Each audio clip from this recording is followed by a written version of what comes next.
Hey everybody, welcome back to the Tribe of Nerds. Michael, Joe, Jonathan, and I are back for more Survivor 1 through 50. We're here for Tocantins, and it's time to enter the Dragonslayer. So before we start, subscribe, like, share, comment, all that good stuff. And let's get into it. So why did you guys want to discuss Survivor Tocantins? Coach? That's a big reason. Yeah. Coach, I said before we started, Coach is my favorite Survivor character of all time. He's pure content. Can you just imagine production's face when they found this guy? Like, I bet they couldn't believe their luck. They managed to do some of the most creative edits in the history of Survivor. Like, we're going to get to the Exile. Like, everything he does is just amazing. And I have no idea when it comes to Coach, whether it's a character, whether that's him. I don't know where the reality is. I don't even know if he knows where the reality is, but he's amazing. He's amazing every second he's on screen. Yeah. Joe? I mean, I feel like Tocantins is just like the perfect, especially if you are just starting out on Survivor. Like, this is like a season that you can like show to someone who doesn't know what Survivor is, and they're gonna get hooked. And it's because it's got so many great characters. You know, you got your coach, Steven, JT, Taj, like Tyson. Like, there's so many people that are just like contributing to like every episode is going to have something that's going to be interesting and unique and going to make you want to watch the next one. Agreed completely. Jonathan? Yeah, I agree with everyone. Like, what they've been saying about Tocantins is the fact that we're still continuing on this road to like heroes versus villains, and I feel like, excluding Samoa, well, we all know like what's going to happen with that one and the big character that comes out of that. But we're still like the golden age of Survivor is still alive at this point. Like, the age of heroes and villains is very much present in this season, and it's just a good season overall for every character that's introduced, like Coach, Tyson, JT, Steven, Taj. Like, it's one of those seasons that's just, it's definitely a better season in this era. Like, to me, I think it's one of my top 5 of all time. So it's just a good season. And when I got to it, everyone was like, oh, you're gonna really like this one. And I'm like, it just keeps getting better and better. Like, Survivor's never gonna get bad, right? Kind of thing. And it's like, oh no, it's still good at this point. So like, Tocantins is like, gets 2 crisp thumbs up for me. Yeah, I enjoy this. This is one of the best character-driven seasons. Like, it may not be the best gameplay-wise, although we do get some really fantastic blindsides here, but it lacks in some more of like the big bombastic moves it makes up for with all the great characters. And like, even some like underrated characters, as we'll get into. I mean, you have Sandy, who is a nutcase in the pre-merge. You have you have a couple of these characters. I think Brendan is interesting.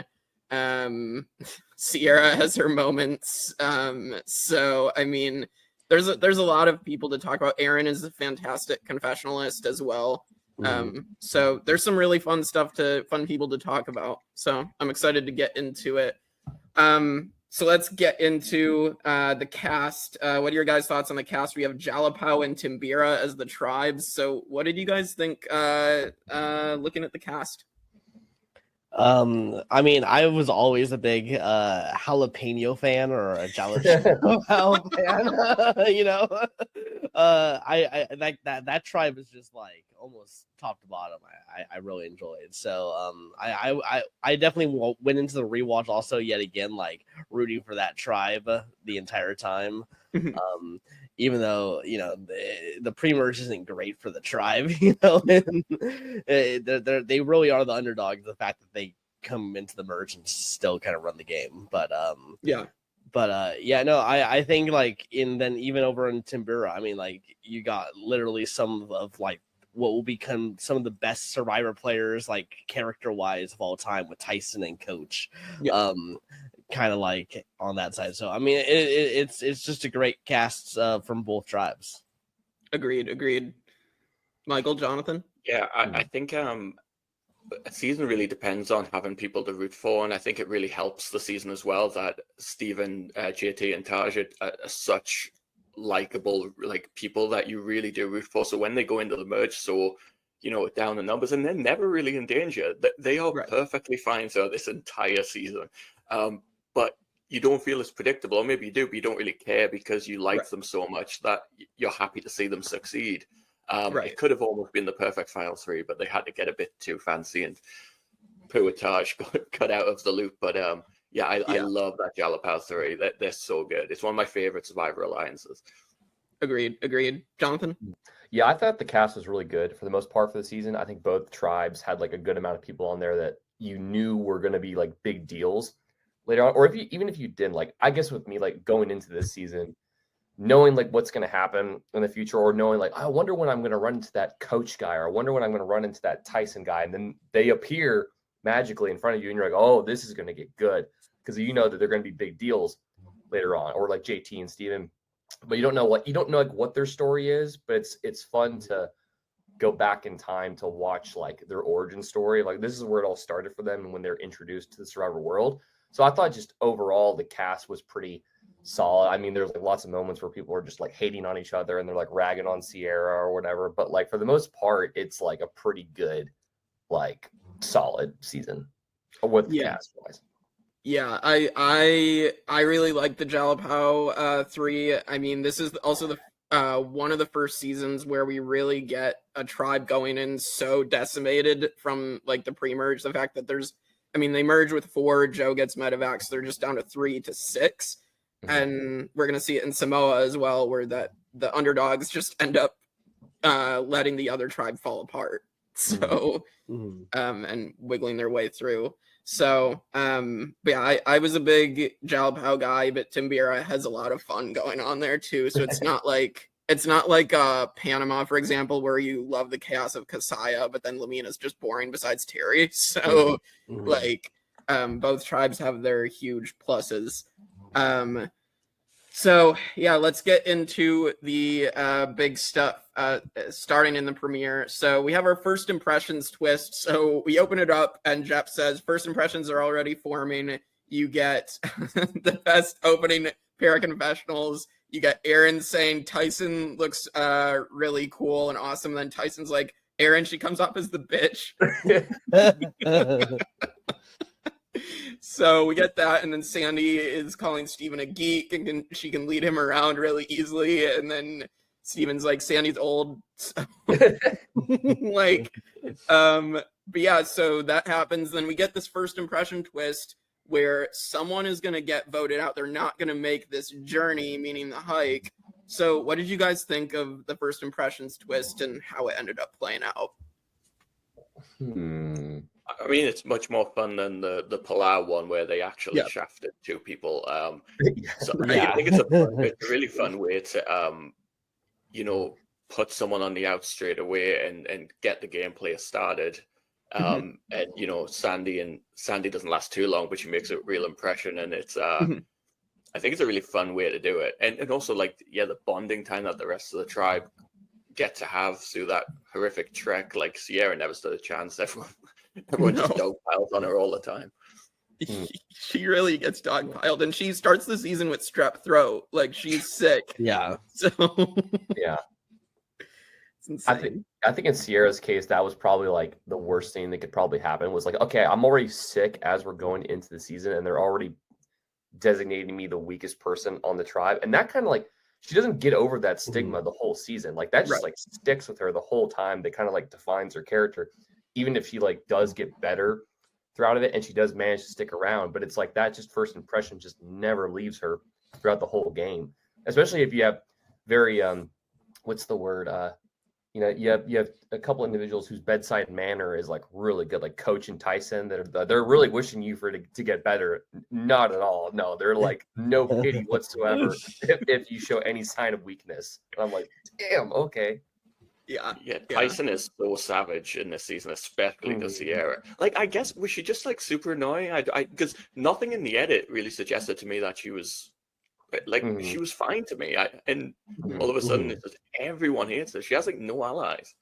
No, she like even like I feel like at one point Debbie is like her closest friend, then Debbie ends up hating her later on too, and it's like Sierra just can't catch a break. Yeah, I think it's one of those things when you're in playing these kind of games that you find a little weakness or something, and then you just like are like a shark, and you're just like constantly trying to like let everyone know about it, let everyone hear about it. So that way it's like always there. for the just so someone else is like going to be the targets. Yeah. Agreed. So yeah, Sierra and Sandy, you have Sandy going, I'm pissed. And then so they end up getting airlifted to their camps, and they have the choice of looking for an idol that can protect them, the first tribal, or building the shelter. They both pick different choices, and it is interesting. They both survive their first tribals. I mean, Sandy doesn't make it too much farther, but like they still are able to get past tribal for the first time while making different choices. So like I find that really interesting. If only Sandy knew what a pace was. Yeah, exactly. Yeah. I think pace is like a kind of salsa brand. Go at your own pace kind of thing. Gotcha. Find it in your own time. Yeah, it's just I mean, I guess that the idol wouldn't have protected her at the round she did go out, even if she did find it, because you know she ends up surviving the first round, and then I mean she's screwed the next time they go to tribal, but still. I mean, I guess if she found it, she could have used it as a fake idol though too. So I don't think Sandy was ever going down that route of gameplay. But I did like a little, like what's the word, like not obstacle course, like treasure hunt, sorry. Like a treasure hunt for the idol rather than just the first place they dig is where it is. It like leads you to multiple places. That was fun. But we never really see like the multiple options they get because they just stop looking for it, right? Like Sierra doesn't get beyond the fire pit clue. Yeah, the fire pit that her and Brennan are able to like trick Debbie. They're so excited about the fire pit. But yeah, we should mention now the hikes happen. So both tribes are heading off to camp. We meet some more of our characters. We get to meet JT, saying that it's going to be hard for him to fit in with the people. Obviously, that's going to be the complete opposite. Everybody loves JT. So, I mean, and I know it's popular now to like rag on JT as a bad player because he takes these huge risks, make these moves, and then they end up blowing up in his face the other 2 seasons he's played in. But JT socially is probably one of the best players to ever play. I mean, especially in this season, the fact that everybody is willing to throw their game away for JT is crazy.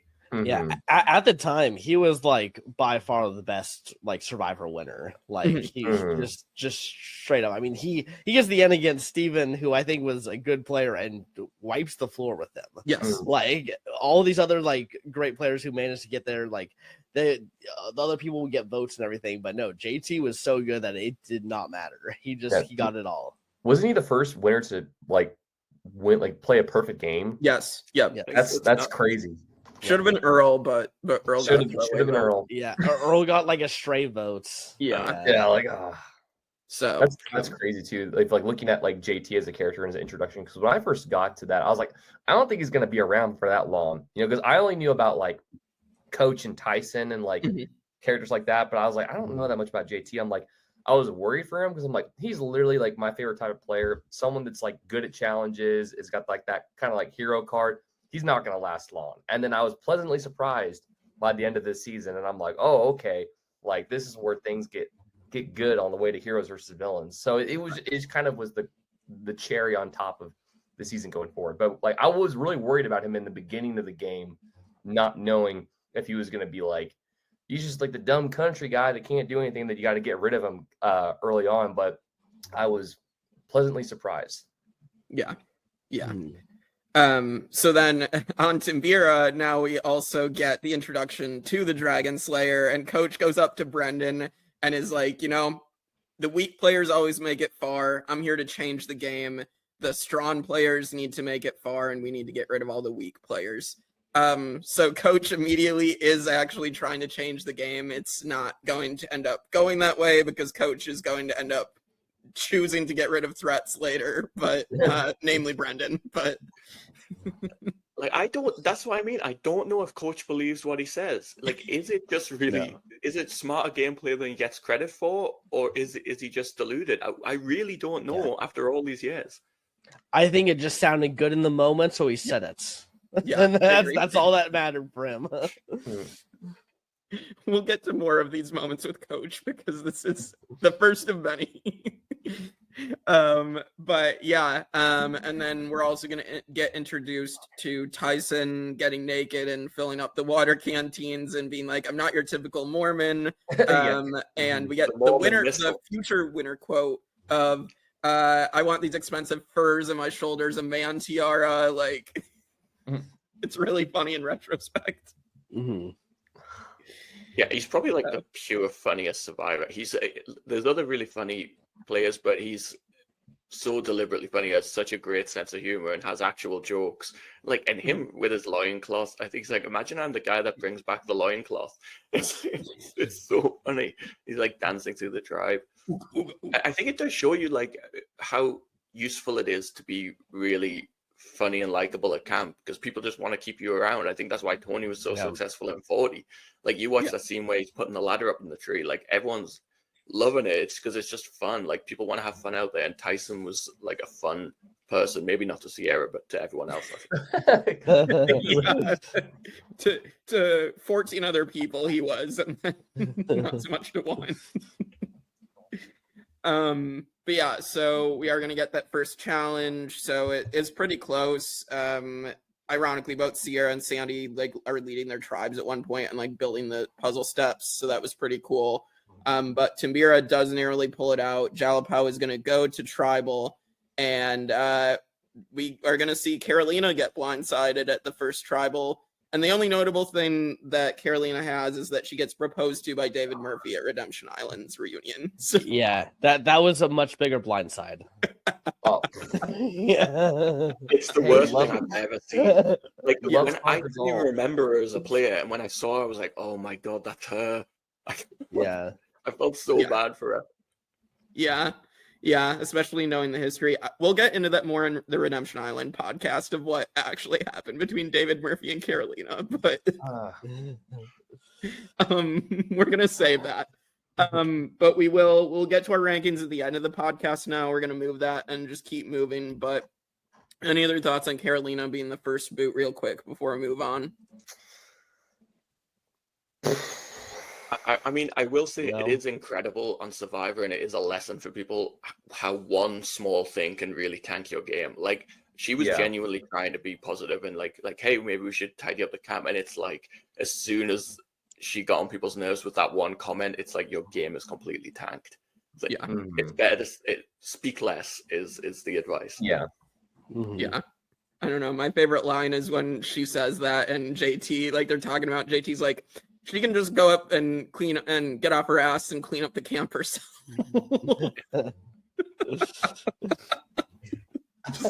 Damn. All right. So Carolina's going to go. Let's move on to episode 2. So we're going to see a couple things. We're going to get to see the Steven Fishbach and JT alliance really start forming here, because we see Steven say basically like he's not sure that him and JT are going to get along. You know, the city boy and the country boy. And just, this is what we love about Survivors, two, you know, or a group of unlikely people coming together and bonding. And that Steven and JT end up forming one of the most unlikely and best duos ever in Survivor history. Maybe like the most successful duo in terms, like, they're untouchable in the game. Yeah. And see in JT's future seasons that he really needs like someone like Steven to kind of rein him in and lead strategically. But between them, they almost make like the perfect Survivor player. It's like, agreed. Between them, they've got all the attributes you need to be an amazing Survivor player. Agreed. Yeah, I mean, we're still getting references to the Steven JT duo. I mean, season 45, like Austin and Drew, like they literally were like, let's be the season's JT and Steven. Not being successful like them, but you know, like they still managed to make it pretty far in the game, kind of using that same kind of archetypes of the likable athletic guy and the kind of nerdy strategist to make it further. So it's a recipe for success, honestly, if it can work. Right. Anything else on Steven and JT? Didn't they like break bread when they were like down by the creek or something like that? Or they just kind of like they had like a moment where they just like both looked at each other and they're like, I think you and me can like I think we work the same way or something like that. And they're like, I think we do, and just took off from there. And I was like, oh, this is amazing. Yeah. Yeah, it's going to be fun to track them as we go through, as we talk about the ridiculousness of Coach and Tyson as well. Yeah, it's like the opposite. It's like the anti.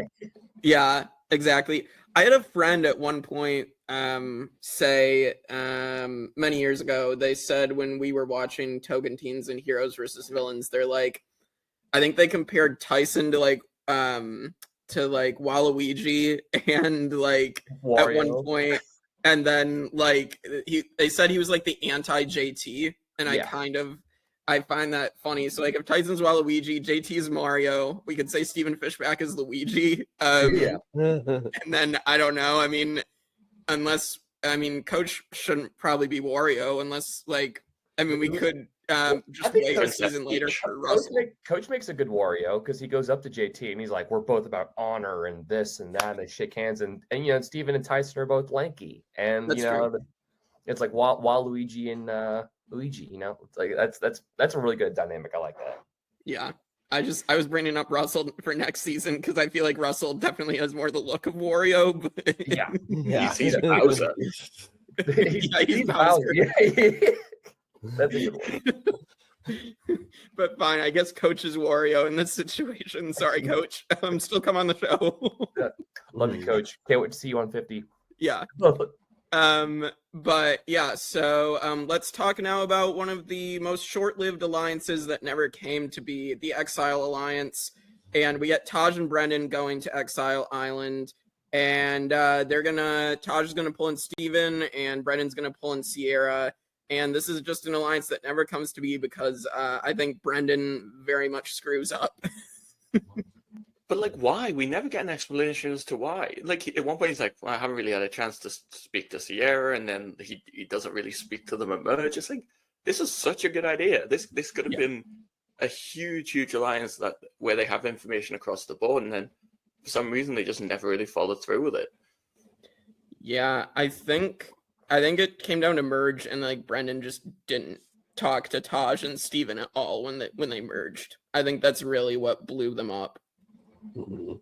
So, it's really tough whenever you have these like cross tribal alliances that get created when you're not even at that time being able to talk to everyone. So like everything kind of has to go on pause until it starts up again, and then you have to hope that it starts up again from both sides. And then are their numbers also okay with going into that? So like there are a lot of different factors that can kind of prevent things like this from happening, especially in like this age of Survivor when people are not looking to like really crazy do things in the game. Like they just want to kind of get the people that they know and just kind of ride with them. Mm-hmm. Yeah. Jonathan? Can you repeat your question? Yeah, so it's the Exile Alliance. What are your thoughts on like the Exile Alliance? We see like how like that it almost could have manifested into something, but it didn't fully, just because of one moment where Brendan had he couldn't give one little piece of detail in the nick of time that could have affected people's perceptions of like their relationships going forward in the game. Like Sierra picking like Taj to go, and Taj's reaction just being like, "What the why are you picking me to go?" But like they try to rebound from it a little bit, but it was like, I think more so when they would get to the merge, when they didn't like link up fully and being like cagey and hesitant to continuing the relationship, that's probably when it really just flipped in the Jalapeno 3. We're like, we probably should go with this group and not this group and go forward in the game. So it's just it's like acting in the nick of time with specific pieces of information and like knowing when to be cagey and when not to be cagey. But it was definitely something that could have worked out if people kind of like acted more on like I guess their instincts with it or their intentions with it. But we'll never know. Yeah, I also think just like not only did Brendan and Sierra not do a good job at the merge, I think Coach and Tyson just did an even better job of getting the Exile Alliance to split, or getting JT and then Steven and Taj being like, let's connect with you, and and just painted Brendan as a bigger target that they could get rid of. So I do think it's an interesting what if though, because JT, our winner, is excluded from that alliance. So if Steven and Taj go in that direction, like does that affect JT's? I think they probably still keep him safe and then use JT to get the advantage. But like, it's interesting to think, what if JT wasn't a part of that alliance that took control at Merge? Yeah, I think we're gonna see later on. Brendan was ready to throw his game away for JT and be like, as long as he wins, it's like me winning $1 million. He's just too likable. Yeah. Yeah. I mean, to be fair, Brennan is also like a successful entrepreneur. Like he owns Bare Naked Granola. So I mean, like, he didn't need the money. So didn't he sell for like 80 million or something? I remember looking him up afterwards and really like, wow, well, yeah, he didn't need to win. He's good. Yeah. I think that's a big reason why. And then just like, obviously because of how likable JT is, he's just like, I don't care about winning the money. As long as JT wins it, I'm good. So, all right. So, let's move ahead to some just funny lines or funny moments. So, we do get the assistant coach moment with Tyson and Coach. They're spitting seeds in the water, and Coach is like, you know what, man? I think you should. I really wanted an assistant coach. I think you should be my assistant coach. Little did he know, in a year he would be crying and hugging him in the jungle, and he'd be like, "Tell me what I need to do, man." Like, he's like, "That's a true assistant coach right there." Stop telling your stories. No one laughs. They mock you. Like, I love Tyson's relationship. Yeah. And then like Tyson's like having fun with it. He's like, I'll demand the other tribe calls me as coach as well if I get swapped. His like deadpan humor is just like, it's so good. Like, it's just, I can't tell if like when he's like making a joke or when he's just like being like serious. And I was like, that's Tyson's own little superpower that he has with his humor. Yeah, absolutely. And then a big what if. This is something Shane and I could talk about. This is a what if of Jerry gets sick from the beans. Jerry cannot eat them. I actually really liked Jerry. I actually thought he was someone that could have been another funny character. Like, I like the moment where like we're introduced to Jerry and he's like, Brennan's like, what do you like? How do you keep in shape? He's like, eat potato chips and watch TV. I'm just like, I really feel bad because I do feel like Jerry could have been just like another likable guy that ends up coasting a little further into the game if he doesn't get sick, because it seemed everybody liked him. And then they were still trying to save him, like even when he was sick, they tried to get him to kind of rebound. It did lead to one of my favorite Coach moments when Coach practices Erin's evil look when she realized she was staying, and he recreates it twice. It's like, do you guys want to practice that look? Oh, it's so good. It's like this. I just love it. I love it so much. So Aaron ends up staying. Again, this is a big what if, obviously, because if Jerry stays and Aaron goes, then Jerry's definitely staying loyal to Timbira. I just think it's clear that he's that type of guy. So, but yeah, so that happens. Skipping ahead more, I think a big final thing in this pre-merge. So we get idols that get found. We get Brennan finding the Timbira one. And then we get Taj and Steven finding it. Taj doesn't have anywhere to put it, so she gives it to Steven, which is, I mean, it's pretty crazy. If Steven had wanted to, Steven and JT had both wanted to, they really could have taken out Taj, and that's something that they do consider at the Sydney vote, is taking, and the Spencer vote, like they consider putting Taj out of the game. They both consider putting Taj out of the game, and then we're going to get this Steven with the heel turn. Yes, saying that this was all JT's plan. And JT wanted to get rid of Taj. It was you, my dude. Yeah, it was Steven. Steven did come up with this idea and bring it to JT. It is shown on the show that he does that. So. Yeah, and it feels like something that Steven would do more so than JT. Like, Yeah, I agree. And then another big moment, JT does lose his tooth or breaks half his tooth off in that challenge that he almost wins single-handedly, by the way. Like, he's literally the only one scoring points for Jalapao. This is where he gets pissed at Spencer. And Spencer is the youngest castaway on the show up to this point. He's only 19. As a super fan, and this is also like Spencer feels like he's an outcast because he hasn't come out to his tribe as gay, and he feels like JT might be that kind of guy, which I don't think JT's that type of guy. I think that's very clear. Like he's just a nice guy, but like, you know, Spencer basically just gets outcasted, and apparently his challenge performance at this one challenge like does him in, but I don't think that's completely accurate.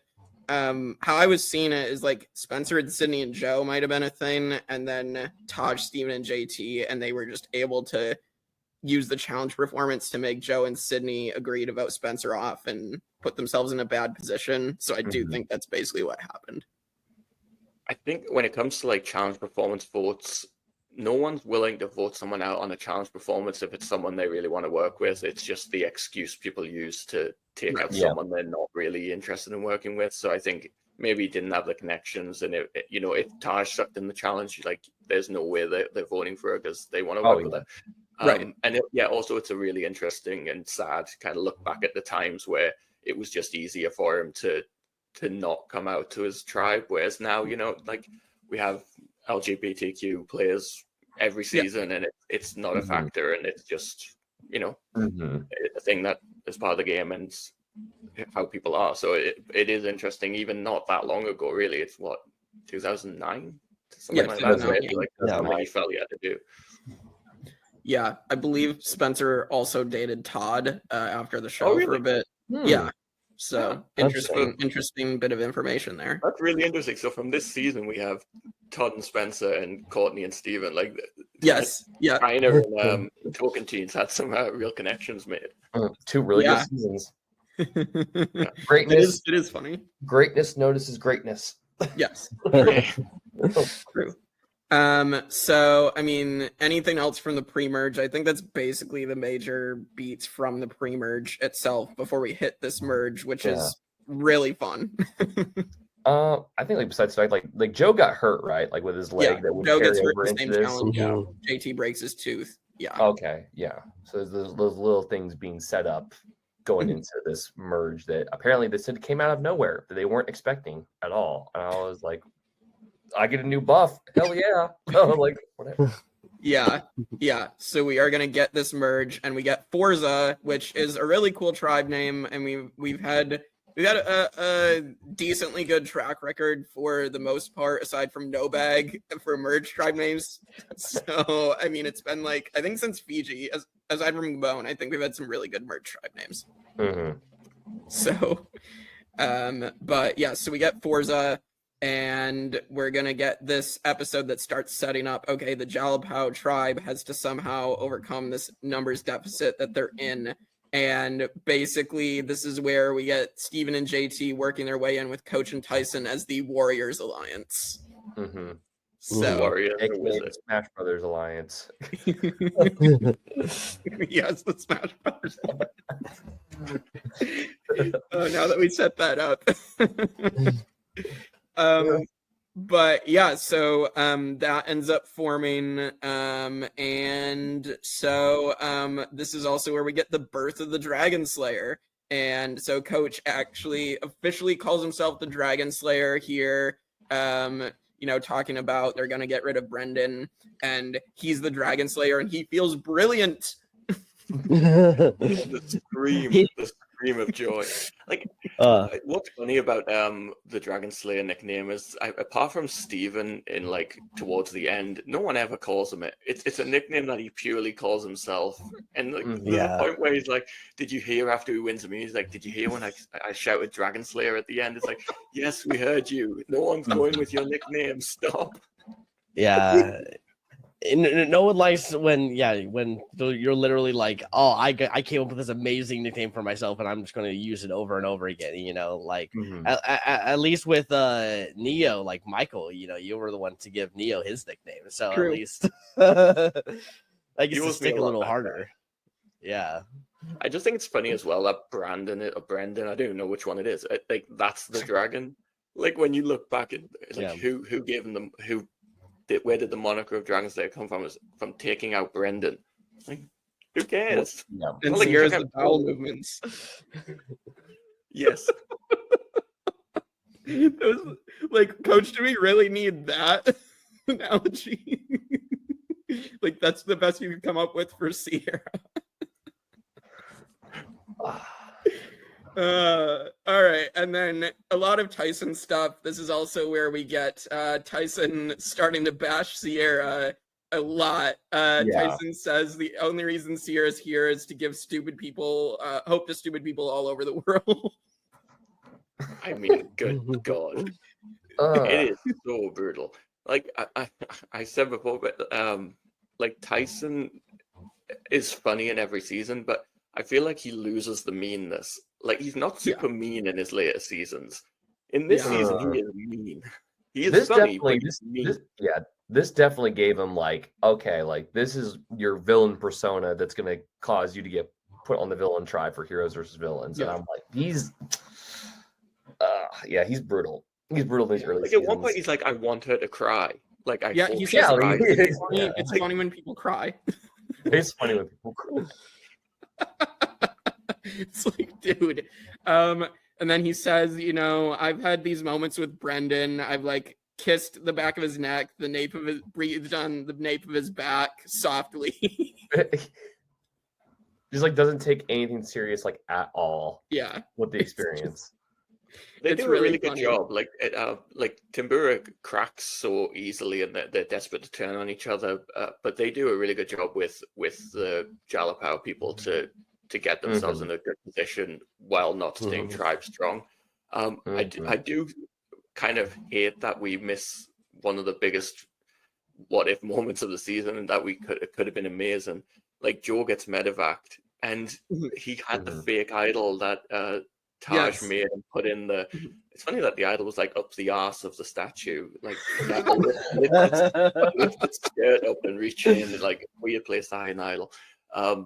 But like he had the fake idol. I wanted so desperately to see him try and play that thing, but he got medevaced. So yeah, how far do we think Joe makes it? I mean, is he with the Jalapao 3? Is it now the Jalapao 4? And they end up actually getting, because I mean, it seems Brennan was still going at this vote, at the merge vote anyway. Yeah. But how far does Joe make it? I don't think he goes much further, to be honest. I feel like he would have been targeted had he not won immunity in like one of the next couple tribal councils, because he wasn't as in with the Jalapao 3 as he could be. And then I'm sure Timbura would have been totally down to take out someone from Jalapao, so they would have been, let's just go Joe. And so maybe he survives like one or two, but it's not much further. Yeah, his only real ally was Aaron, right? Like, because Aaron was his only ally left because they took out Sydney. So he probably would have like wanted to jump ship and get away from like JT Steven and Taj, and probably would have tried to like start some side quest with the Dragonslayer, and would have been like, hey, like why don't we get together? And he's like, that's not honorable, man. That you come like he would have like gotten screwed or something regardless. Yeah, Coach would have gone and told JT everything. So. Yeah, and then they would have been like, because they became more valuable once Joe was gone. It's like there's only 3 of them, because if they come in with 4 and it's 6, it's like maybe we'll stick a little tighter with our original people, maybe not. But if there's only 3 of them, it's like, this is our chance to use them for our own game. And then they're all like, everybody wants to use us. That's great, kind of thing.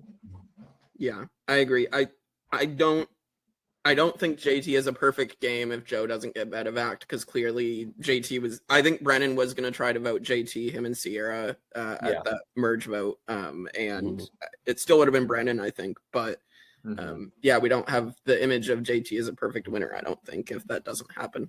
So, but so that happens, and now let's get into Coach telling his Amazon story. Oh my God.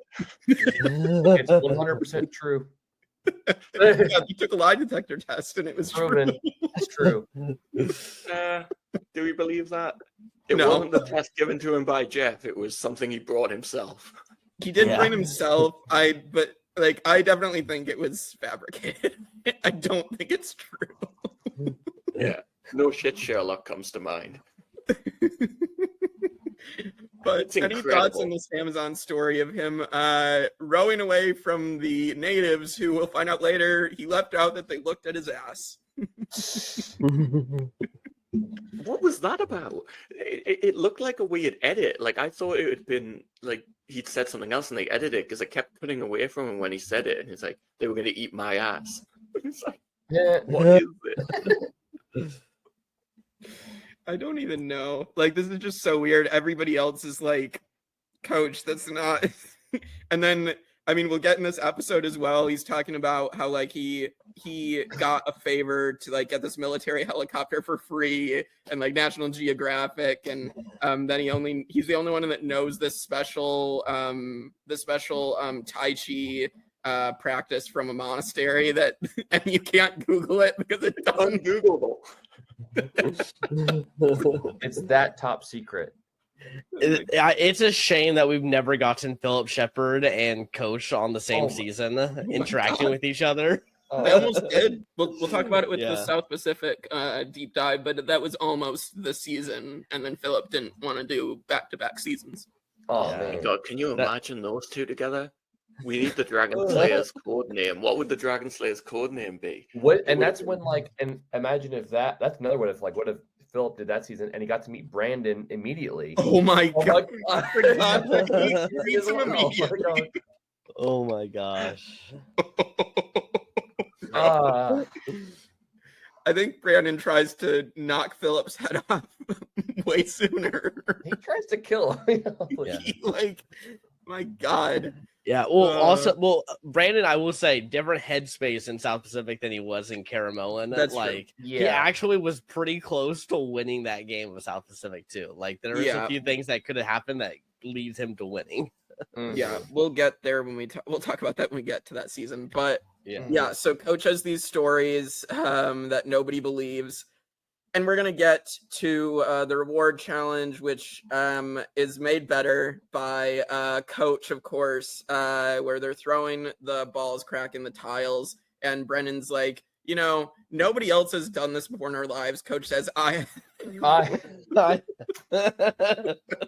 It's like at this point where Coach just becomes insane.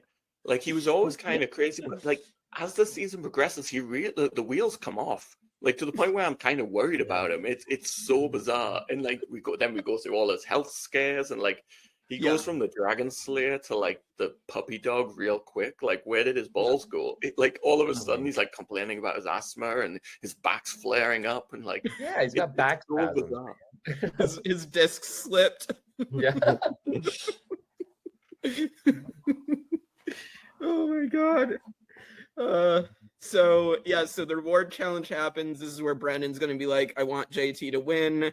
And so we're gonna get to another immunity challenge. Again, Tyson continues winning, which Steven said on his podcast, and I do believe him, that I think Tyson could have potentially won every challenge on this season. I think there's a definite argument that he could have done that.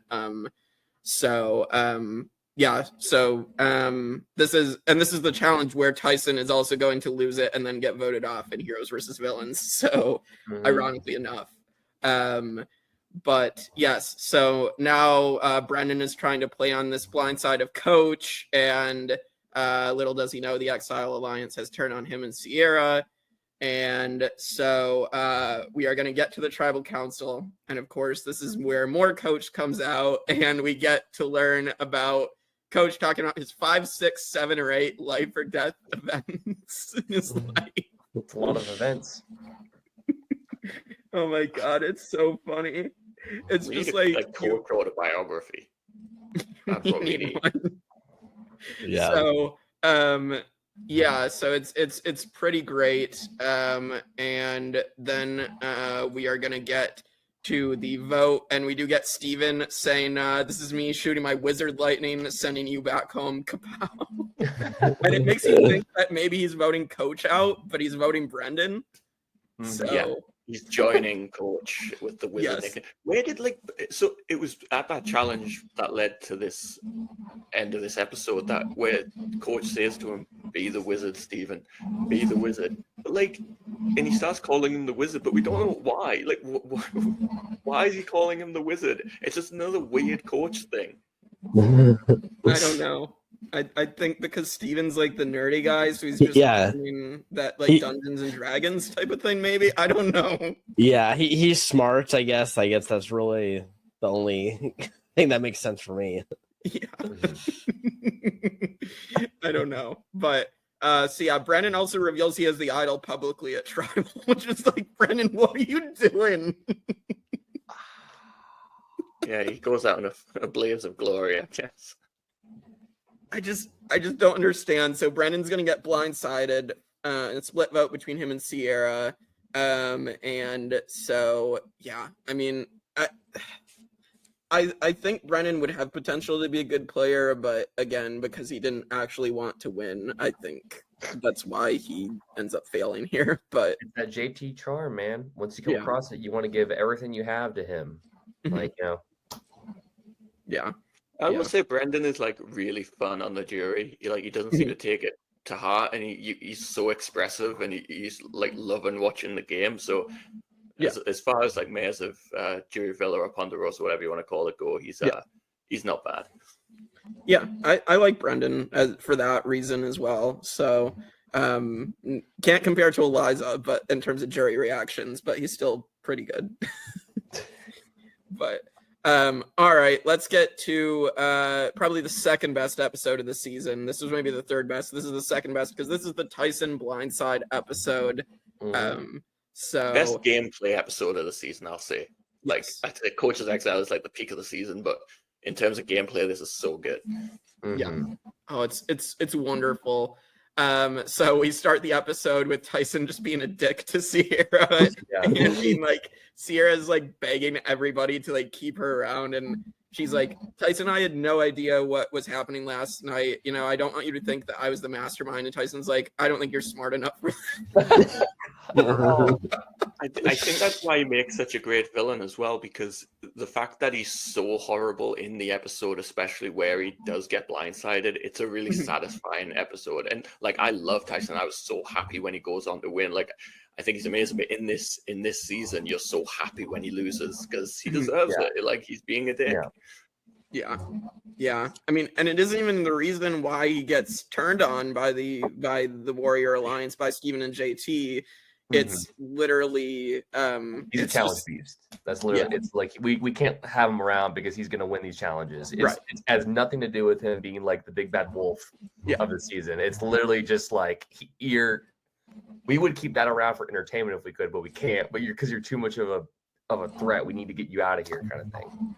It's interesting to me that that's the reason, though, because it's actually a really good move strategically as well, but it doesn't really come up that by breaking up Coach, Tyson, and Debbie, the Jalapao people have such an advantage in that Timber is not going to come back together after that. You've got Sierra, who hates everyone and everyone hates, and Aaron, who's kind of an island, and then Debbie and Coach is just the last pair, I guess. So it's a perfect move to completely shatter like Timber's chances of actually coming together. Yeah, absolutely. Because because Sierra's gonna just be grateful that Jalapao just saved her. She's gonna literally say it in the next episode that she's just grateful they saved her. Tamira tried to vote her out. Like, she's not gonna come together with them, and they are gonna have no choice but to, try to not come together and vote with JT and Steven. So, and Taj. So we do get the shuffleboard immunity, and they can choose to eat or compete, and Coach chooses to eat instead of competing, which is again really Tyson's like, why are you sitting out, Coach? Like, I'm the one who's doing all the work and the challenges, and you just decide not to play. He's a contradiction, that guy. And this is the same guy in a few episodes that's going to do the monastic approach or whatever. He's like, he doesn't need food. Like, really? Tell that to 3 episodes ago, Coach, when you were burgers. He's gonna say whatever makes sense in that moment. That's all he's gonna do. It is not how he actually has worldviews or how he actually views the game. It is purely just, oh, this is what I want now. Okay, this is what I'm gonna say. Yeah. So Debbie is gonna win immunity off of shuffleboard, And now this is where the idea is brought up by Aaron, Taj, Steven, and JT. We can't risk Tyson winning immunity after this. We have to take the shot now. And so we're going to get to tribal council. And again, Tyson's just being super arrogant and a dick. And Sierra at one point is like talking and she's not making any sense. And Jeff's just like, Sierra, I don't know what you're talking about. And Tyson's like, nobody does. And then Tyson's like, you know, I love everybody here except Sierra, including Brendan. Including Brendan.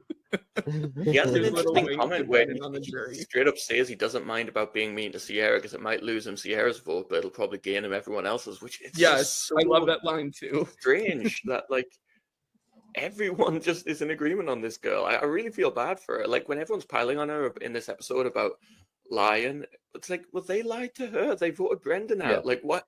Why is what she did any worse than what they did? It's not. There Because must Coach have been never lies. something going. There must have been something Yeah, going on behind the scenes that just like everybody was just like it's rare that you just have like, you mean everybody here does not like this one person? Like, what is this one person doing that is just like causing everybody to dislike them? There must be something more to that. Yeah, I don't know. I haven't heard anything that's like explained why people disliked Sierra so much. Steven didn't say anything about that in his interview, so I'm not really I did sure. see an AMA that Steven did where he said that she was like negative at camp. Oh. So I'm guessing it's just a thing where she was just kind of hard to live with, but it didn't make the edit because. And I get like when you're out there for so long, if someone is really bringing the mood down, And you're already sick too. Yeah. It's like there's even like, and it's just you dogpile every other like emotion out there. Every little thing will set you off, and then they capture it on camera, and everyone's like, "We just like hate her because she's just so negative," kind of thing. It's like I'm willing to keep Coach around longer than her. Yeah, it's like which they did. Yeah.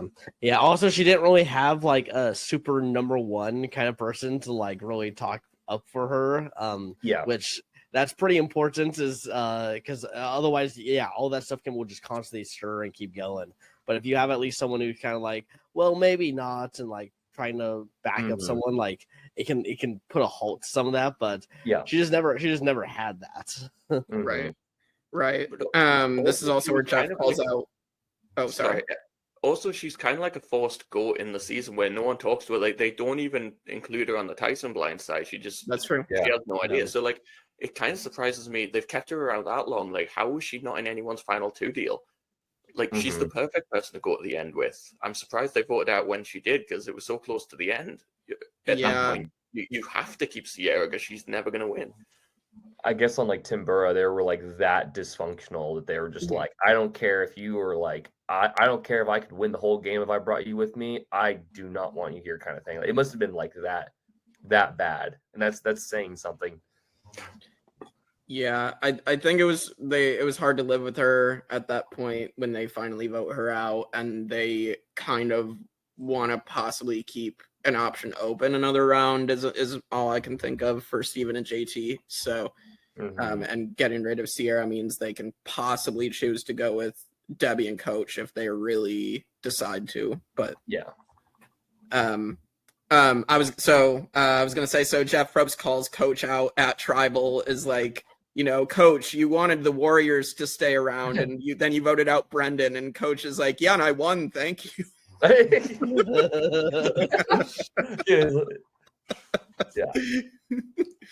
Oh my god. So yeah, then we get to the votes, and it starts off dogpiling on Sierra, but then Tyson's name comes up, and Tyson is blindsided, and great reaction there. And Tyson's final words, ouch, well, I now know how Brennan feels. So good. Yeah, it's very good. This is absolutely like the best move of the season. Yeah, like Tyson was a massive dick in this season, but he's also like so funny. And like, again, he's really great at the challenges, as he proved in this season. So I'm glad that they brought him back as much as they did. I know Heroes versus Villains, he obviously only really gets the two major moments, and then the third moment being his blind side that was major. Yeah. But like other than that, he didn't get too much of an edit in like his 6 episodes the next time he comes back. But then obviously he's gonna win. So Yeah, he's gonna come back again for the third time. Yeah, Blood vs. Water is really where like Tyson's stock like skyrockets in terms of like being a player. Because right now, like, he has some funny like quotes and like one-liners, but like he's like I could see like him never coming back off of the season. Like there is definitely worlds where he does not appear in Heroes vs. Villains. Yeah. Like he's just kind of like, oh, this funny guy that's in there for one season, and then that's kind of it. So yeah, no, luckily, he comes back and is able to actually become a good player. Yeah. I'm glad that they took a chance with Tyson as much as they did to get him to be a good player. But yeah, so we're gonna get then to the next episode, and I think the big thing here is Coach winning immunity and going Dragonslayer. Boom. Oh, it's so good. And then Sierra's going to go at this point. Anything else to say on this, or are we ready to keep going? Because I think there's some major stuff coming up here, obviously. Probably like besides like Sierra and like Debbie having like their one final kind of like blow up with each other over the whole situation. That was like, that's it. We can no longer work with her. We're throwing her under the bus. Like Jalapa, like we're willing to do anything, but then they're all just like, this is amazing. This is exactly what we need going forward in the game. And it just seemed like it was Sierra's time to go at that point. And this was an example of Coach being full of shit where Coach lies in the game, and then even after this point he'll sits there at tribal saying, I've played this game without telling any lies, and then Sierra's on the jury at that point being like, what? And it's like he knows he's been filmed, but he never like owns that was his game plan. Because he straight up lies to Sierra at that point, and Sierra gets gaslit out of the game. Yeah, he waves to her. He's like, "Bye-bye." Yes, she's like blowing up. He's like, "Vote me out if you're gonna claim you haven't lied." He's like, "Bye."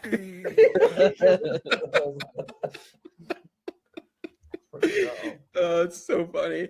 All right. Next episode, I think this is a big moment. We haven't talked too much about Taj, and this is really her biggest moment of the season. She obviously reveals early on that Eddie George is her husband. Steven Fishbach has no idea who that is at this point, which is hilarious because I'm probably in the same boat as Steven. So I had no idea. Up until Tocantins. And then, so basically we get to the auction and we have this moment where they give Taj all the money to get this phone call. And so she gets the phone call, and Eddie says, "I'll see you back at the camp." Then you have Taj almost tearing Jeff Probst's arm off. That was a very cool moment. So this is one of the best moments for her. Probably the best moment for Taj in this season. So that was a really good edit too. The auction, like in Survivor history, it's like the iconic auction moment. And it's like, it's amazing. This is a good opportunity to talk about Taj. Like you said, we haven't mentioned her much, but she's such a great player and such a fun character. Like she really heightens this season, and she's just so easy to root for. She's great. And in terms of like the players that have come in that really don't need to win, she came in and gave it everything she had. And I think probably does, even though she doesn't need it. Like I could easily see Taj getting the votes at the end to win. Oh yeah, absolutely. Yeah. I mean, people want her to like come back. Like I constantly see online, like people are like, "Bring back Taj." Like Taj should have been on season 50. Should have been on season 34. Like whenever there's a returning season, people are definitely talking about like they need to try to get Taj. Yeah, and she has said that she won't come back. I know she just did like a Instagram live, I think, a couple days ago, actually talking about her time on Tocantins, I believe. So. She's still in the community, and we'll talk about it. I'd love to get Taj on the show too. So come on the show, Taj. We would love to have you. Love you, Taj. Come on the show. But yes, and her stuff with Eddie on Exile Island is really, really good too. Eddie George would be a really fun character himself on the show, I think. So can you imagine if they did Blood versus Water? Oh my god. That would be so good. Yeah, he did not seem like he was into it. Like I can't imagine him. He really I mean- did not look happy in the one day he had Yeah. to spend with the Yeah. bugs. But she's like teaching him and stuff, which is amazing. That she was having her moment in like their relationship, which is made it even more beautiful when she won the reward. Mhm. But then she just like, I want everyone else to have time with their loved ones, and coach's assistant coach, and her go off to Exile Island. I'm like, and have her go off to Exile Island with her loved one. While everyone, it's like, this is great, but I'm sure we'll talk about that in a couple seconds. Yeah. Can we talk like, about the fact that "Hey." coach brought his assistant coach? It's so damn funny. And then he's there like cracking his back and like, Oh my god. again, can you imagine production's face when the loved ones you need to put down and he put his assistant coach? They Yeah. must have just been thinking this is the greatest casting we've ever done. Yeah. Yeah, it really is. And then like I believe we're gonna get to South Pacific. He actually does bring his brother in that season, but like Oh, the yeah. fact that he didn't Mhm. bring his brother for this season and he brings his assistant coach. Yeah. Bring actual family to a returning season that you don't know if you're even going to be on, instead of the first time season where it's like probably the most important one because it's like, oh, it's the first one. Right. Right. There must have Um, been like part of him that was like, if I get on this show, I have to go full tilt with this character. Like, there's Yeah. got to be like, whether the stories are true or not, he's like, I have to like go all in with this. Like, who are you bringing as your loved one? My assistant coach. That's this guy's. You're on. Like, get over here. Like, your name's coach. Like, this guy is going full tilt with this with whether it's real or not. We can't tell, but like, it's amazing to watch. yeah. And For like sure. it's made him a career out of it. Like that made Yeah. him one of the iconic Survivor characters that, Yeah. you know, not to Yeah. talk too much about the new era, like you just don't get anymore. And Mhm. like he's so willing we to got just go out Q. there and be crazy. Q. Well, yeah, I guess. But Him like, and Q getting together. Yeah, Oh, that's dear. that. We need to see that alliance on season 50. Just saying. Yeah. maybe he'll I be think his there's- assistant coach. No, he'll be my assistant Q. Oh my god. QB. You can be like QB coach. Yeah. You're gonna be like, okay. I think more likely than not they're gonna go against each other, but we'll talk about that much later. All right, so then Debbie is gonna try to go against Coach, and she is gonna get taken out instead because they see her as the more strategic, which understandable. This is also where like these two tribals, the Sierra round and this one, like Aaron and Taj are like throwing their votes away. Like Yeah. Aaron throws her vote to Steven at like the Sierra vote for some reason. I guess jury management, but like No, it's because he sent her to exile where she had Oh, that that- horrible stay that's in the true. rain. So it's like, Mhm. screw That is you, true. you sent me to exile. I just think that's so funny that like it's such a petty vote. Also, Taj does that a few times. She votes for George just randomly in the at the Sandy round, yeah. So yeah, love us our own vote, and Taj does it a few times. yeah. It's it's funny. Like sometimes people get caught throwing votes and it damages their game. It doesn't seem to affect them. So Mhm. um I wonder But if yeah, they thought so- at that. I wonder if they thought at that point that like if like what was like going through their minds like the final 6 period like who's locked to win this? I wonder like what was going through people's heads like who do we know they're kind of picking us off. We can't get it together. Mhm. I'm really curious like what was like their outside perception of like the Jalapeno 3 and like can we still crack this or can we not crack this? Because it seems like that from a viewer we're like they're just picking them off and it's going to be like those 3 or 4 in the end. But they're still holding on to hope that maybe they can get in there and break them up a little bit and like right. and do some damage. But no, like I guess they just never were like either JT or Stevens win in this thing. I don't know if anybody had that side conversation in the lake. No, I don't know. I think JT and Steven were just doing such a good job of making Yeah. everybody think they were in with them. Mm-hmm. Yeah, that's Mhm. what I was going to say. I think it's kind of crazy how well Steven and JT do it, like keeping everyone in check. So even after they make a big move against like Tyson, or they manage to get Coach back on Yeah. side, they might like explain. So after the Debbie vote, they brilliantly turn it around that, you know, Debbie was coming for you. We saved you. You know, Yeah. they turn Yeah. it into this positive thing for Coach, and Coach falls for it. And Coach has this line where he says, "Coach Wade is no longer in control of this game." Coach, you were never in control of this game. Not one time throughout the entire season. But they do a really good job of making him think that he is. And it's just one of those things where the votes always tend to go his way, but not really through anything Coach is doing. Yeah. Yeah.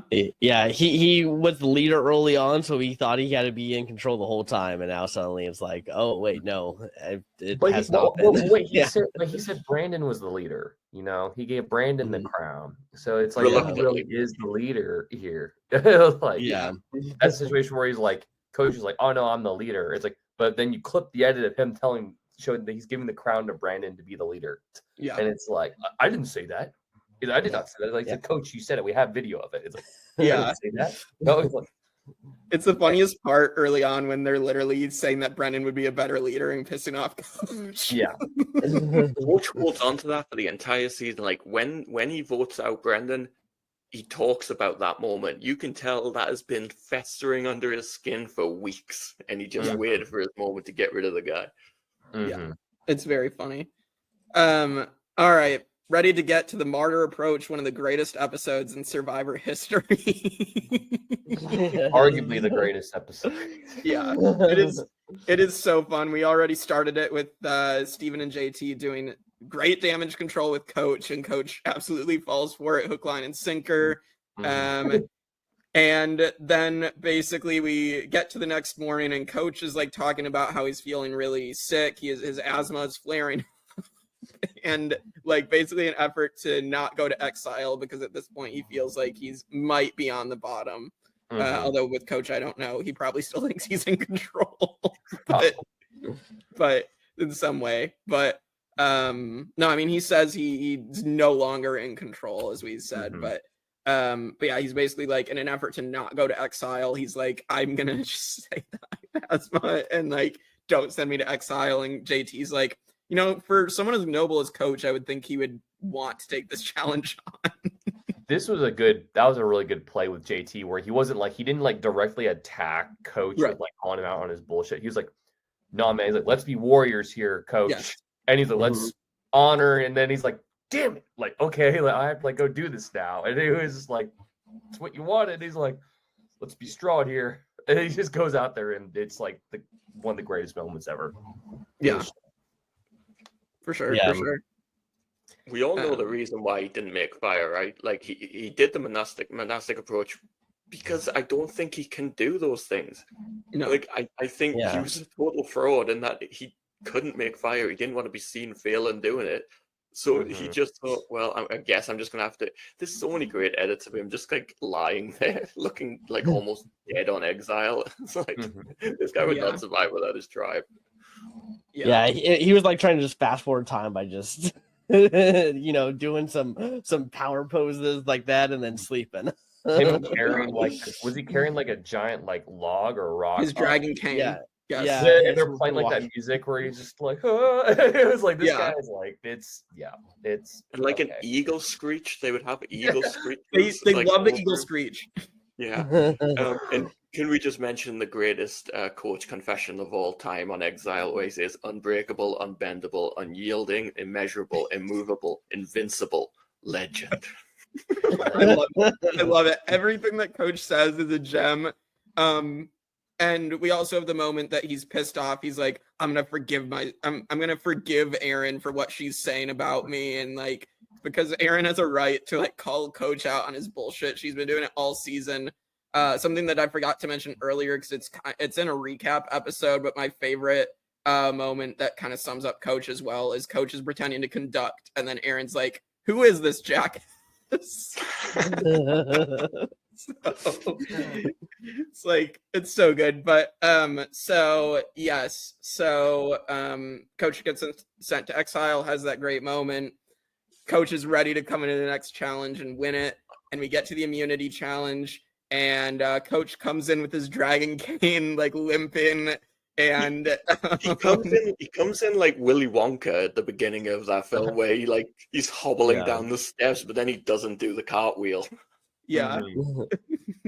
I think I can imagine Coach doing that, but he wasn't going to do that because he was trying to pretend he was weak.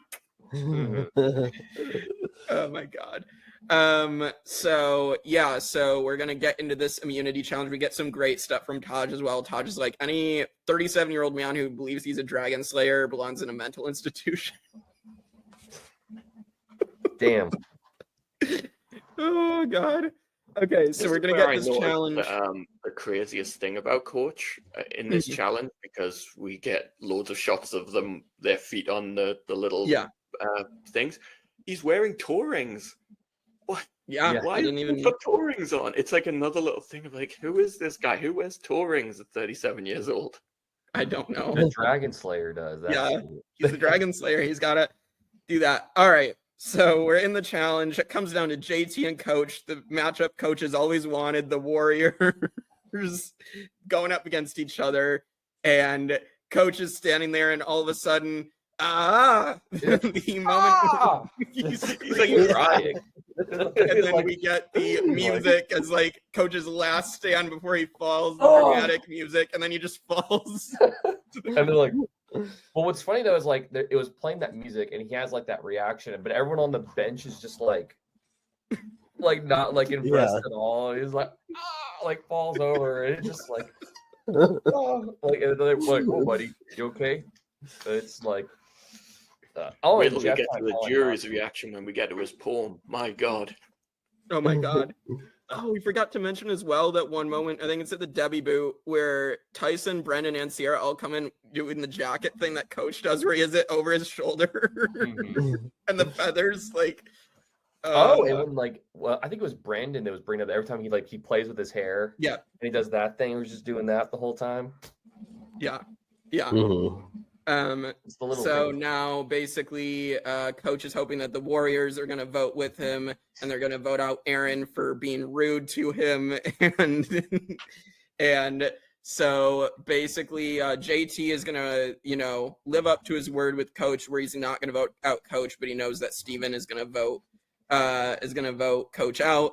It's really good jury management. This is one of JT's best moves of the season because he doesn't need to vote Coach out.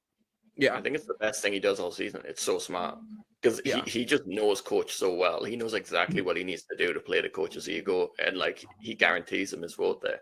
He does, because Coach cannot see that that's manipulation. He cannot see it. Well, and we're gonna get to Final Tribal, and JT we'll get there eventually, but JT just plays Coach like a fiddle at Final Tribal too. It's so crazy. So we're gonna get to the Tribal Council. And of course, we have to mention Coach's poem, one of the most iconic poems ever on Survivor. There's not many, but this is one of the most iconic things ever said. And does anybody have the poem offhand? Okay, so his poem is, "With a friend and foe, we march to the battle playing, some to seek success, others to seek fame." And then the jury's just falling asleep at this point. He's like, "We play with honor for the love of this game. Hold up. So that someday someone somewhere will remember our name."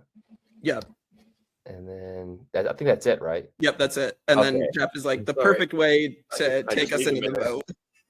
And with that poem where I was reading, they had photos of the jury falling asleep at that point. So I was like, it made it even more funny. Just this thing. I found someone selling a magnet of that quote. That's what I was looking at. Wow. Yeah, if you want a refrigerator magnet of Coach's poem. I think that thinks it's actually kind of quite good. Yeah, it's just funny when Coach goes on these, and we'll talk about it in Heroes versus Villains, where he'll go on it, and it's just at the wrong times though. Heroes versus Villains, he's literally quoting Martin Luther King when he's voting Randy out of the game. It's just Coach, what does that have to do with anything? Yeah. So yeah, Coach is gonna get voted out in a 3-2 vote. The biggest character of the season, by far. I mean, Tyson's great too. Obviously, Steven and JT, and Taj. But Coach just made this season 100% what it is. And we've talked about so many of Coach's lines and whether Coach knows what he's doing or if he's delusional. I think we've gone with the latter. Survivor wouldn't be what it is now without Coach, and like we'll kind of talk about his legacy more in the next few seasons. But yeah, any thoughts on Coach now that we've lost him for the first time here? We lost him. Don't worry, we'll get him back though. Yeah. Yeah, like I said at the beginning, greatest character in Survivor history. There's no one like Coach. No one. Keyword not player, but character. Yeah. Yes. Exactly. And arguably player later on. But yeah, this is just the start for Coach. This is just the start. Yeah, Coach is one of the few players who understood the assignment of a reality TV and executed it flawlessly. I think that's a good way of saying it. He knew the task at hand. I'm on reality TV. I'm not going to I'm going to go for it kind of thing. Yeah. I think that's a problem with a lot of modern Survivor right now is that there's a lot of people not thinking about it from a TV aspect and just thinking about it from like a gameplay aspect and just I'm out there playing the game. And like we need people like Coach who are just like, I know I'm coming in as a character. I'm going to do some crazy things. I might look dumb. I'm going to look dumb along the way, but that's totally fine. I'm going to embrace it and literally become one of the best characters on the show. So yeah, for sure. Yeah. So Coach is gone. We're in our finale now, and so JT is going to keep winning the immunities. We are going to get this Taj blindside, which was shocking when I first watched it because I just expected, okay, the Jalapao 3, you're going to the 3, Aaron's gone here. But no, it is Taj. JT and Steven decide Taj is too much of a threat, which, I mean, I wonder if they even really needed to make the move here because I honestly, I mean, I guess, like, we'll get to the final immunity. That's kind of a crapshoot, but so... You know, I guess for JT, I think this is definitely probably the right move. Just because now at this point, he has a better shot at winning whatever the immunity is for one. And then like if something goes differently, then he has a better chance of being taken, I guess, to the end. Although Aaron would probably take Steven. Obviously, Steven has said that he would take Aaron, but JT has a better shot at winning against either of them. Yeah, I think it gives Steven an option to win. Like by taking out Taj, he goes into a final 3 where he just needs JT not to win immunity. And I think Steven would have taken JT out maybe earlier, but like there was no opportunity to take Steven out, JT out from like final 5, final 6. Yeah, like, final 5. Like a few in a row. Yeah. So at least this gives them like that 66% chance if they could. And Steven, very well could have beat JT in that challenge. It wasn't, something super physical. It was more mental and concentration, and he just didn't get it done. So I think the path to him winning is there. I agree too. Yeah, Steven as well. This was the right move. So, yeah, so Taj is gone. Taj is completely blindsided by her boys. And so, again, Taj is a great character. I understand why she doesn't want to come back again. So, I mean, as a one-time character, I think Taj is fantastic. Yeah. So, now we get the final immunity and we get Samotion for the first time, which first time of many for Samotion. Yeah. And now at this point, I feel like people are tired of this challenge, but at the time, it was a cool challenge. I love it. I always love it. I think it's a great challenge. Yeah, I pop off every time I see Samotion's the final challenge. Like I go like, oh yeah, let's go, let's see what happens. So I always like it because of like the view they put it up on Fiji, where they just have like that stunning view on top of like the cliff, just looking out over the Fijian islands. But I remember seeing this for the first time. I was like, oh, like that looks like a really kind of like complicated like ball challenge. I just need to pick it with one hand tied behind your back. But I never thought it was gonna like be repeated so often, so much. But it like being able to go back and watch this again and be like, those were the good old days, when this challenge was like introduced for the first time. It's classic. Yeah, I love it because it's like anyone could do this challenge. Like, it does not require a lot of strength or even like really mental like strength. Like it really is just like, can you just do this one little thing that's just be focused? Just don't lose your focus. That's all you got to do. And and know the strategy of like where to put the balls for all that stuff. Like, it's just like a fun one where even if you're like a really good comp piece, it does not mean that you're going to win this challenge. Yeah. Right. Yeah. I think it's just like now having seen it so much, it's like it's kind of lost a bit of the appeal, but I think it is a good challenge overall. Just they use it so much. So I understand why, but all right, so JT is gonna win, and we Erin does her best to try to argue the best case she can against Steven of like, yeah, he was thinking of taking you out, JT, and like, you know, I think you have a better shot against me, which yes, JT could just take the easy route. But obviously it also takes away from his argument to like coach of like, I was loyal to like taking the warrior the best to the end. So I do think for that reason, I do think JT makes the right call, because then he can argue his case of like, yeah, I was doing what I said I would do and trying to beat the best in this round. Yeah. I mean, I wouldn't be surprised if Aaron actually goes and like somehow like one or two people like switch over and vote to Aaron because of this whole like, because this whole thing of like JT being like loyal and like really being for his people like goes away, and now like his crux of like what he says at the finale is like would have been gone had he have taken out Steven here. Yeah, I think Taj said she was gonna switch to Aaron in her final words. So so I think Aaron would have gotten a couple votes. Yeah. So I don't think she would get enough to win though at all. No. That's what I was saying. Like I think max she gets 2 votes, but like it takes away perfect game. You know, it's another one of those little tiny things that would have changed and Survivor history. Yeah. What if?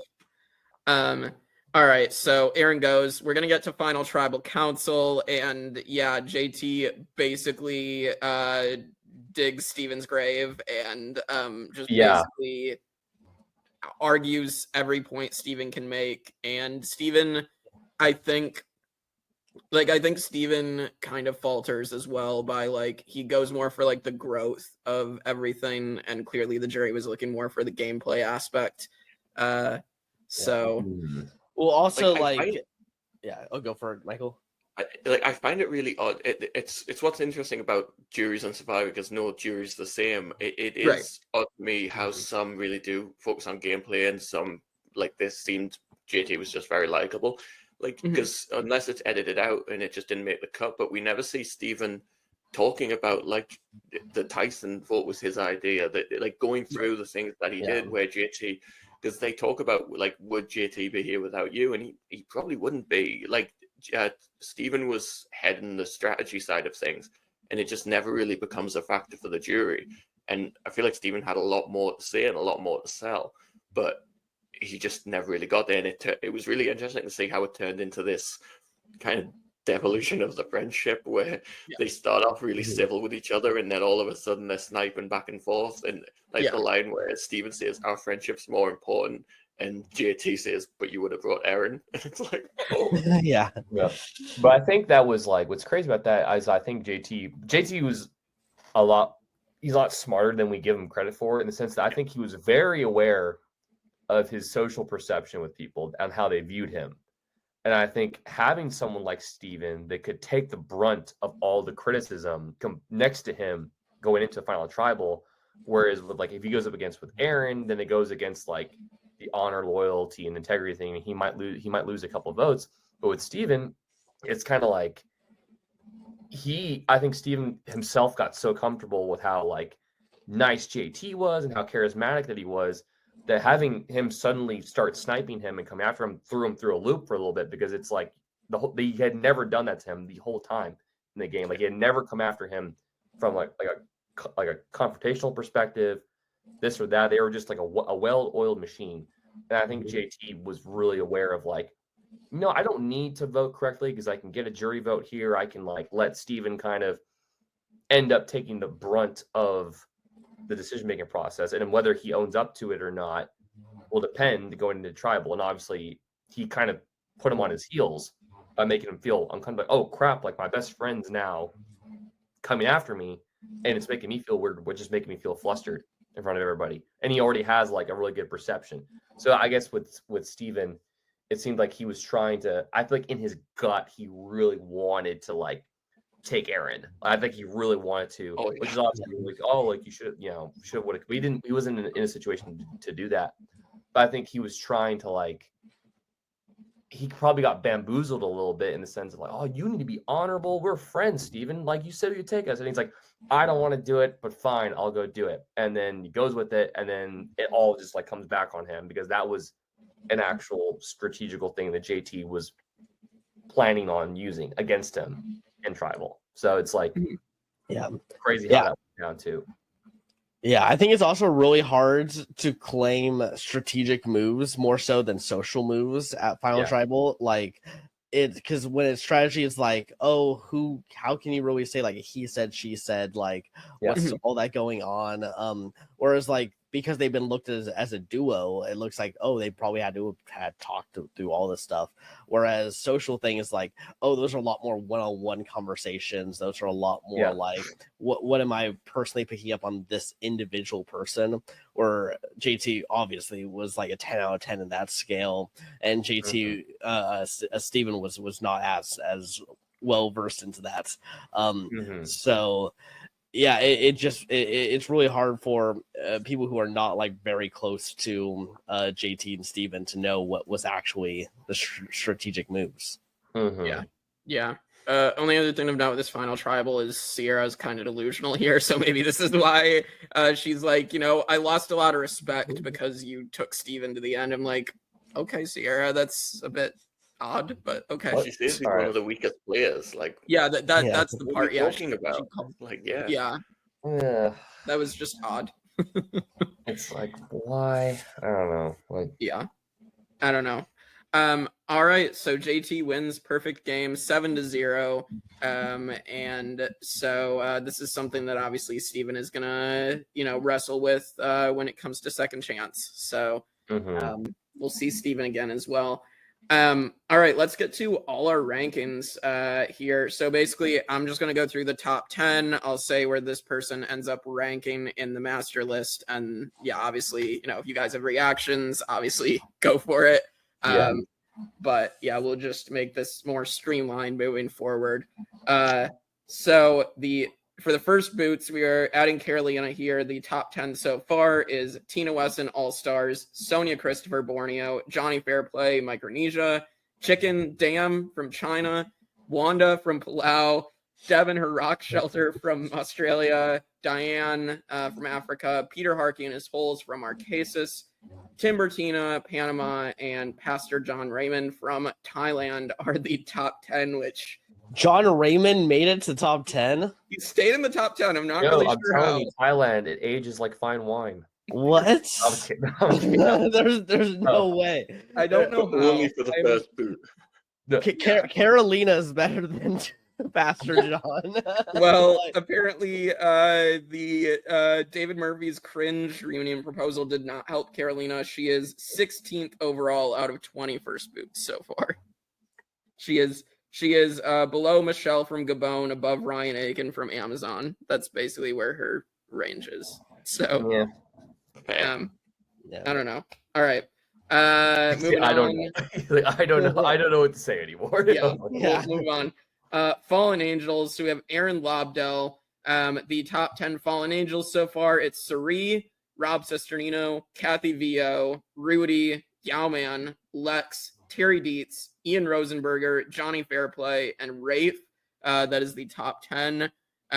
So Aaron, apparently people just did not like Aaron. I really disagree with this. She is in last place for Fallen Angels. She's even below Jan from Thailand, which is that's a choice, people. That's a choice. It's not a I think maybe she's just been kind of forgotten because I think she is a better player than that. Maybe people just didn't remember if I haven't seen the season in a while because I do think she's better than that. Yeah, absolutely. She made more moves. Like even Jeff says it at the reunion and stuff. She made conscious moves. Did she have win equity? No, but I would put her making moves above Jayan, above I like Denise obviously, but I probably put her above Denise, above Sandra. Like, I mean, there's people in this bottom Yeah. 4 here, bottom 3 that I would put her above. Mhm. Oh yeah. So, all right. The losing finalists, we're ranking Steven Fishbach. Our top 10 right now is Boston Rob, All Stars, Aussie, Cook Islands, Colby, Australia, Amanda Kimmel in Micronesia, Kelly Wigglesworth, Stephanie LaGrossa, Amanda Kimmel in China. So Amanda's made it twice. Courtney Yates, Nalia, and Sugar. So that is the top 10. Steven Fishbach is the new number 2. He is right under Boston Rob. So Yeah. Ooh. Okay. Wow. That's fair. yeah. He's the new Boston Rob. I think Yeah. like Steven in terms of zero vote finalists is the most bizarre to me. Like he Yes. does not deserve to be a zero vote finalist. No. He's Yeah. one of the best losing finalists, I'd say. Yeah, he has a lot of win equity against pretty much everyone but JT. Yeah. Yeah, agreed. All right, winner rankings. We're adding JT to the list. The top 10 right now is Parvati Shallow, Micronesia, Todd in China, Ewell and Cook Islands, Richard Hatch, Borneo, Sandra Pearl Islands, Tom Westman, Palau, Earl Cole, Fiji, Chris Doherty, Vanuatu. He's higher than that. Yeah. He's higher than Chris. Yeah, On Tina Wesson, Australia, and Vesepia Marquesas. Can I guess? Can we guess this one? Like Go for it. I think he slots in just above Sandra. I think he's like fourth. I think that people voted based off of perception of him in Maybe. previous and later things, and I'm going to put him at like 7th. I'm going to go down. Yeah, Joe was more accurate. JT is 9. He is above Tina. So yeah. I know who voted in this list, and people were definitely going to go based off of things that happened besides just this That's one kind season. of wild. Oh, that's We literally Yeah. talked about him being like, Yeah. a unanimous winner. Like, do you say the first unanimous winner? Like, Yeah, it's we're the Yeah. first, He first deserves perfect higher game. Earl Yeah, it should did be win higher. unanimously, but Yeah. Well, they're all like because he's got like diminished returns in like future seasons. Yes. So that's what people go off of, and it's like, it's like no, like just go off this one. Like, yeah, I think JT should be a little higher than 9th, but at least he's made the top 10 at the moment. So yeah, at the moment, at the moment. until someone from Thailand comes in and sneaks in and takes that spot. All right. Finally, so we got our season rankings here. We're adding Tocantins. The season rankings as they stand right now for the top 10, it is Micronesia at number 1, Pearl Islands number 2, China number 3, Borneo 4, Cook Islands 5, Australian Outback 6, Marquesas 7, Amazon 8, Gabon 9, and Africa 10. So that is the top 10 at the moment. Where do you guys think Tocantins ended up? Definitely a top 10 season. Like it's gotta be. There's no way that people are like, yeah, Tocantins, it's kind of lame. Like, no, I'm like, no, this was a great season. I will die on this hill, Jake. This is one of those hills that I will die on. Like it's Coach and Tyson. Are you kidding me? Like it's like Coach Tyson, Steven, JT. Like who could you ask for more like in the season? Right. Like it's got to be at least in the top 10. Like unless I would put it like I think it's a coin toss between this and China. I think this is a more entertaining season, but I think China's I probably think still this above one's it. better than China a little bit. Yeah, so do I, but I think Yeah. China will probably still be above it. Yeah, China's. I'll say fourth. Yeah. Fourth place. Yeah, I'm debating between 4 or 5. That's kind of where I'm thinking it's gonna. Joe, I know you like 5 in Thailand, so I think you Yeah. should say 5. Yeah, I'll go 5. This can be the Thailand. If it ends up 5, that's perfect. Well, I'm interested to know where people were thinking. It is number 7. It is in the top 10, so it is above Marquesas, below Australian Outback. So I think it's a better season than Australia. It's Okay, definitely a better season. Yeah, nostalgia glasses for people who. Well, voted. that's why Borneo and Australia are in the top 10 is nostalgia. So. Yeah. Can I just say, I remember I put Australian Outback as one of the lowest seasons. It's one of my least did favorite too. seasons. It- So the it's- fact that it's- that still made it high is crazy. Yeah, I didn't have it low, but I had it like 30 or 31 or something. Yeah. It wasn't one of like my bottom 10, but it was like somewhere a little bit higher than that. For It's me. one of the better seasons, like in the aughts, Yeah. kind of thing. Yeah. It's on like that kind of tier. But Yeah. I'm just glad that Tocantins actually like made the top 10 list. We can't get too greedy here. I'm like, no. Yeah. All right. Favorite male and female player. I mean, the males, we've already said, like, the half of the males cast that is really good. It's probably going to be from that group. I'm going to go with Steven Fishbach, though, out of that group. I think that I have to go for my fellow nerd. Obviously, we just talked to Steven Fishbach as well. You can go check that interview out because it's really good. But I just think I could connect to Steven Fishbach the most out of that group. And then females, I'm going to go with Taj. I think Taj is just an awesome character as well, for being a one-time character that we'll unfortunately probably never see again, but I think that's fine. So, yeah, I think of the female players, I think it's clearly Taj. I don't think there's any real competition. She is the real standout of the season. And then, I mean, it's Coach. I should do do the hair thing. I could do the pose. I don't even know what he does. Do some coach foo or whatever it is. Yeah, Coach. Joe. You know what? I'm gonna give a wild card one here for the females. I'm gonna go with Sierra. You know, she got hated on so much, so I'm gonna give her some love here and give Sierra that. And then I mean, I feel like Coach and Steven are they're my favorite, like some of my favorite players of all time. So it's really hard to pick. I will probably just go ahead and say Coach, just because like the entertainment value that he has provided across all of the seasons is just more than Steven. So I'm gonna go with Coach. That's very fair. With the Sierra picks, Joe, you're giving hope to stupid people all around the world. Let's go. Jonathan. Okay, yep. For females, I'll say Taj. I'll keep that simple. We all know why. Everyone loves Taj. She's amazing.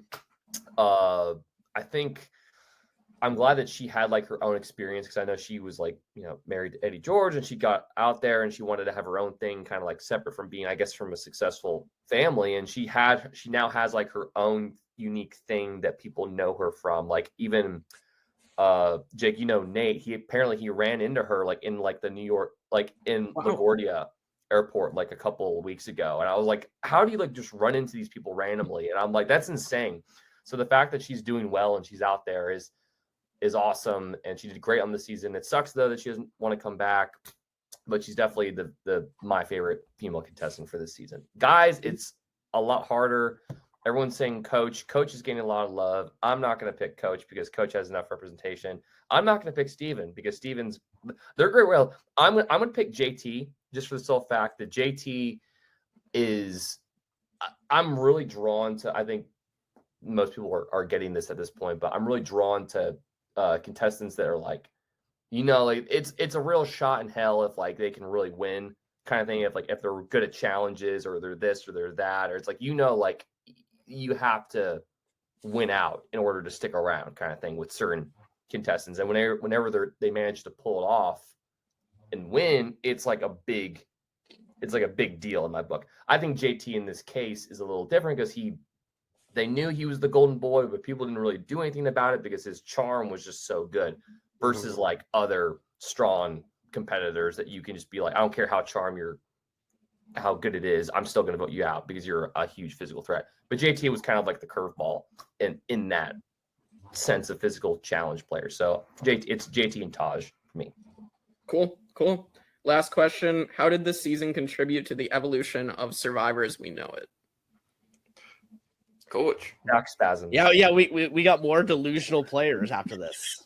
Like this spawned delusional players at like a higher rate, I felt. This spawned.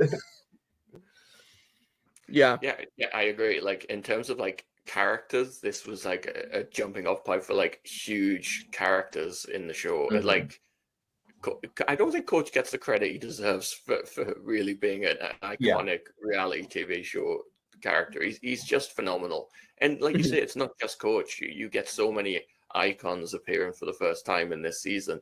And like JT might, his reputation might drop off, but he provides amazing television. You know what he does in Heroes versus Villains. It's actually not a bad plan if he was right about his read. Yeah. But it's you know, another iconic moment, and you know, Tyson's going to come back a bunch. It's a season that was very character based and led to returning seasons being much more entertaining than they would have been without the Tocantins players. Mhm. Yeah. Mhm. Yeah. I agree with you guys on the character thing. I also wanted to bring up, I mean, this is the first, I mean, I guess we've had Marquesas had like Sean Vesepia made it really far for Mar Amu, but like this is one of the first times we've seen like a deficit in numbers for a tribe coming into the merge, and they come in and they completely wipe out the majority alliance one by one. We're going to see it the very next season again. And just like for these 2 seasons to come in and do that for a tribe that's down, like the other tribe doubles their amount of members, like it's very, very crazy. And then also just like the importance of being loved by everybody, having a great social game. You know, I think this, and especially we're going to see next season, that social game and jury management are how you win this game. So Absolutely. Yeah. Anything else? Are we good to finish Tocantins? I think I don't even know what else to say about it. I think it's just such a good season in Survivor lore and history, and we're just kind of, this is sort of the last big explosive event leading up to Heroes versus Villains, because it's just like just so many people from the season that like come back for it. Yeah. And then like Samoa is going to be like that little subtle cherry on top of like going into it. We all know who the cherry is going to be going into Heroes versus Villains. So it's just kind of like, we're getting to that end point of like arguably like the greatest era in like Survivor history. And this was this helped raise that reputation a lot more. Yeah, I also know like so many people started watching Survivor on this season. Like I've heard it so many times, and I mean, I think it's a very good reason. I mean, this is one of the best seasons of Survivor. Some of the best characters coming from here, and also you know WrestleMania that happens right after this. You know, it needs this season to be like so big and get as many people starting to watch for people to take off on that as well. So. Definitely like it set the groundwork for a lot of like what is needed for like the next like 5 years of Survivor, basically. Agreed.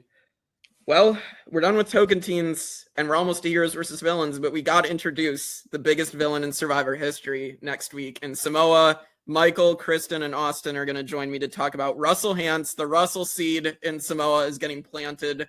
And I mean, it's Russell all the time in that season. Shambo's also there. We're going to talk about why Natalie White is a winner. We're going to talk about, Laura Moret, Monica Padilla, Russell Swan, some other attorneys that come back for various reasons. Danger Dave Ball is another fun character that has some fun lines. So yeah, I mean, I'm excited to get to Samoa, and this had a great comeback, but next season, I mean, it's going to be nuts to talk about that comeback that Foa does. I can't wait. Yeah. Unpopular opinion to tee it up, but I'm on the Russell train. I know people hate him, but I'm all about it. I'm with you too. WrestleMania. WrestleMania. All right. Well, we'll see you all next week for Survivor Samoa. Subscribe, and we'll see you all next time on the Tribe of Nerds.